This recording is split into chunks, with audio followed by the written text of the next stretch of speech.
Kuna siku mimi niwe kuchukua simu ya dadangu, nikaa naangalia namna ambavyo wanamtongoza.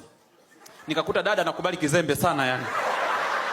Yaani nikaangalia, nikashuka, yani nikaona kabisa washikaji wanajipigia tu. Sasa nikasema huyu mpumbavu nilichokifanya nikasajili line mpya.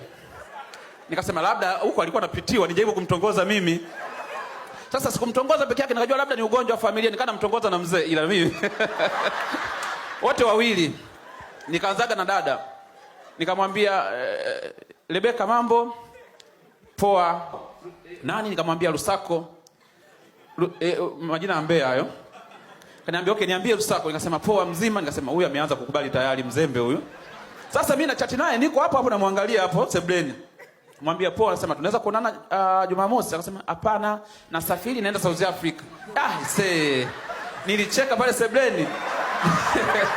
Mpaka yeye mwenyewe alishtuka. Akasema wewe unacheka nini? Akasema kuna watu waongo. Nikashangaa mwenyewe ananijibu hata mimi mwenyewe sipendi sana uongo. Watu naona ananidanganya hapo hapo. Nikajua labda hii tatizo lilianzia kwa wazazi. Nikaanza na mzee siku moja. Mzee niko naye sebleni hapo, nikamchekecha. Nikamwambia baby mambo. Nikashangaa mzee anatabasamu anatoka nje, mpumbavu yule.